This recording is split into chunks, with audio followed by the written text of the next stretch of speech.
കുറഞ്ഞ ചെലവിൽ അത്യാധുനിക ആരോഗ്യ പരിരക്ഷ. MCS hospital. We take care of your health. Kothamangalam area കമ്മിറ്റിയുടെ നേതൃത്വത്തിൽ നെല്ലിക്കുഴി മുതൽ കോഴിപ്പള്ളി പാർക്ക് വരെ നടന്ന മനുഷ്യക്കോട്ടയിൽ ആയിരങ്ങൾ അണിചേർന്നു. നെല്ലിക്കുഴിയിൽ പഞ്ചായത്ത് പ്രസിഡന്റ് PM മജീദ് മനുഷ്യക്കോട്ടയിൽ ആദ്യ കണ്ണിയും കോഴിപ്പള്ളിയിൽ നഗരസഭാ ചെയർമാൻ KK ടോമി അവസാന കണ്ണിയുമായി. കോതമംഗലത്തെ വിവിധ നഴ്സിംഗ് സ്കൂളുകളും വിവിധ വിദ്യാഭ്യാസ സ്ഥാപനങ്ങളും വിദ്യാർത്ഥികളും അധ്യാപകരും സന്യാസി സമൂഹവും വിവിധ സന്നദ്ധ സംഘടനകളും സാമൂഹ്യ മത സാംസ്കാരിക രാഷ്ട്രീയ നേതാക്കളും കണ്ണികളായി. ലഹരിവിരുദ്ധ ഫ്ലാഷ് മോബുകളും മനുഷ്യക്കോട്ടയ്ക്ക് പകിട്ടേകി. തുടർന്ന് കോതമംഗലം മുനിസിപ്പൽ പ്രൈവറ്റ് ബസ് സ്റ്റാൻഡിന് സമീപം നടന്ന പൊതുസമ്മേളനം ആന്റണി ജോൺ MLA ഉദ്ഘാടനം ചെയ്തു.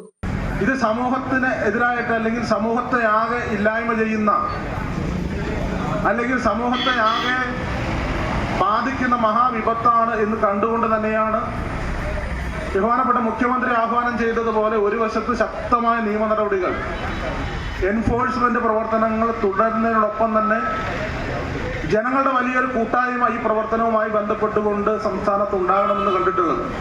FIT chairman R. അനിൽകുമാർ അധ്യക്ഷത വഹിച്ചു. CPIM Kothamangalam area secretary KA Joy, നഗരസഭാ chairman KK Tomy, father Jose Parathuvayalil, father Ben Stephen, Kerala state sports council standing committee അംഗം professor PI Babu, SNDP Kothamangalam union secretary PA Soman, Chavalar society സംസ്ഥാന vice president NK Ashokan, Kalady സംസ്കൃത സർവകലാശാല മുൻ രജിസ്ട്രാർ ഡോക്ടർ ജേക്കബ് ഇട്ടൂപ്പ്, എഴുത്തുകാരൻ Babu Irumala, merchants association Kothamangalam unit president KA Noushad, bus owners association president Joji Edattu, സാഹിത്യകാരൻ Vijayan Kalarickal, CATU area secretary CPS ബാലൻ, area committee അംഗം PP Maideen Shah തുടങ്ങിയവർ പങ്കെടുത്തു. ഒരു കുടുംബത്തിനാവശ്യമായ എല്ലാ വസ്ത്രങ്ങളും ഹോൾസെയിൽ വിലയിൽ ഇപ്പോൾ സ്വന്തമാക്കാം. ഇന്ന് തന്നെ സന്ദർശിക്കൂ A1 textiles, Nehru park, Muvattupuzha.